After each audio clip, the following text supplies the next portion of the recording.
me chamo Jason Zen Muniz, sou advogado, com experiência há mais de 20 anos nas áreas indenizatória, civil, tributária e direito eletrônico digital. No vídeo de hoje falaremos a respeito sobre os cuidados na aquisição de veículos usados e também no processo de venda. Fique conosco.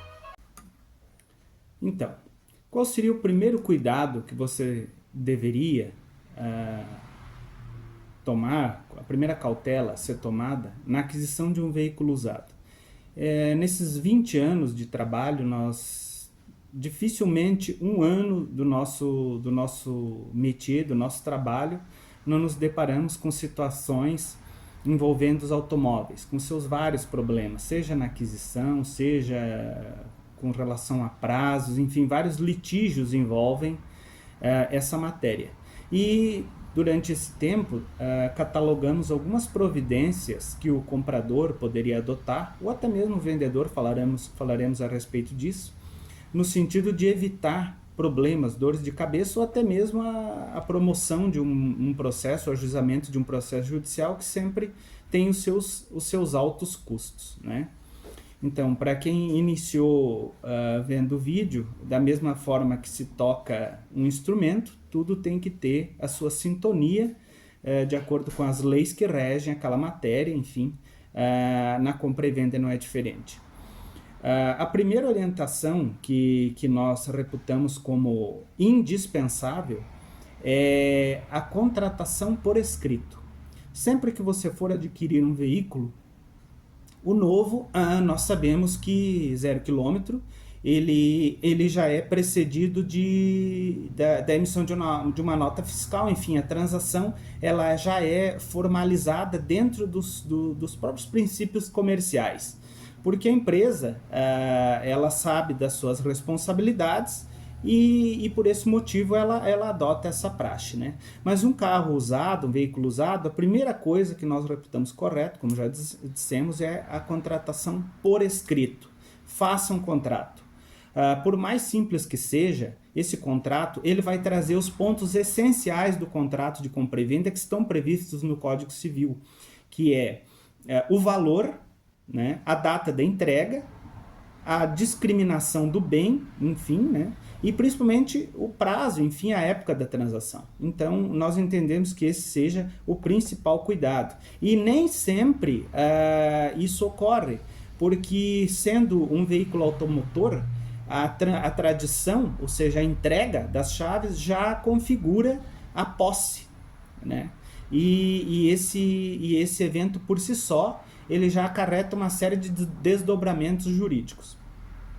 O segundo ponto que nós reputamos indispensável é a visita ao Detran ou ao profissional que possa fazer o levantamento da vida pregressa do carro. Enfim, saber quais foram, como é que foi a vida desse automóvel, o que ele apresenta, o que lá apresenta. Se o proprietário anterior efetivamente consta como proprietário, quem foi, enfim, qual é a situação, se ele foi recuperado de sinistro, tudo vai constar no prontuário lá via Detran.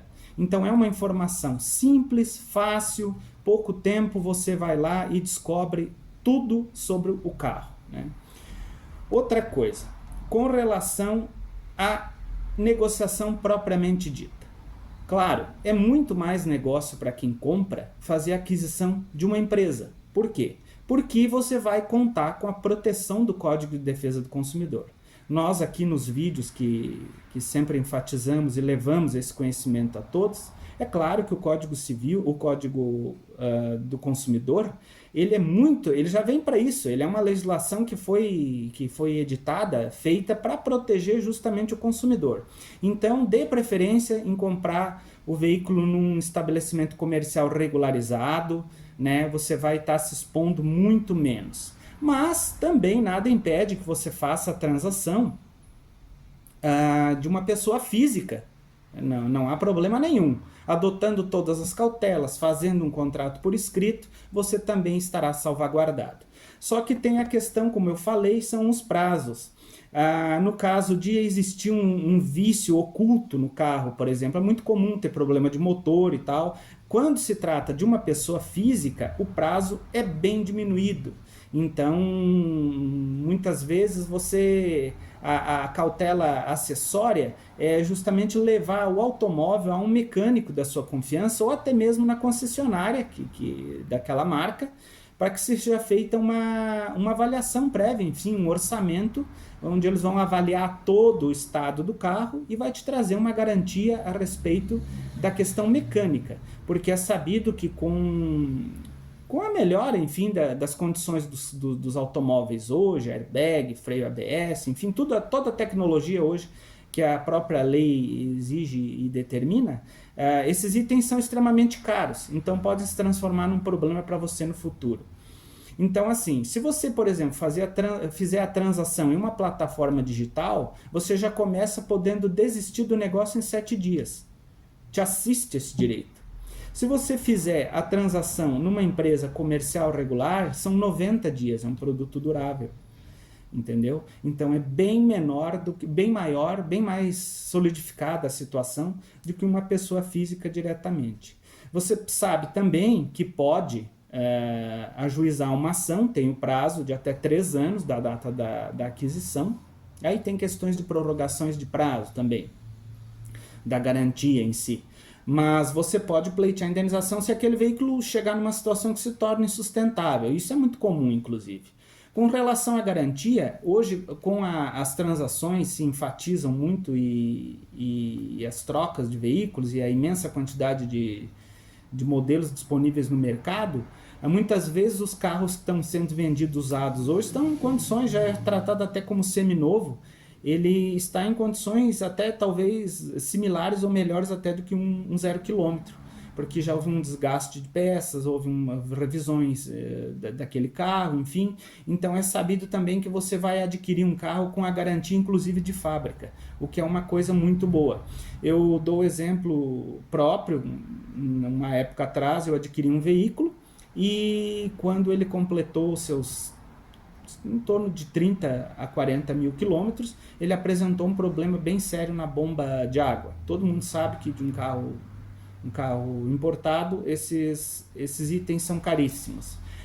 Como eu havia feito todas as revisões na concessionária, enfim, cuidava do carro, tudo dentro, no prazo da garantia, a empresa reconstituiu, fez a troca sem nenhum custo desse item e me evitou uma dor de cabeça imensa, quando que eu teria que num valor de um carro na época em torno de 80 a 100 mil reais, eu gastaria lá em torno de 20 a 30 para fazer esse reparo todo. Porque não é apenas a peça, são vários itens que estão envolvidos. E outra coisa, horas de serviço que impactam para quem precisa do carro numa despesa acessória. Então, creio que numa visão assim bastante básica de um vídeo, passamos alguma informação que seja interessante para quem está fazendo a compra de um carro. Para quem está fazendo a venda do veículo, sempre faça também o seu contrato por escrito. Faça um checklist da situação do carro.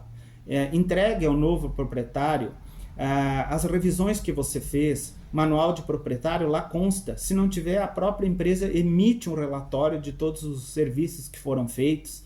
Enfim, explique a ele o motivo da venda e principalmente se garanta, né?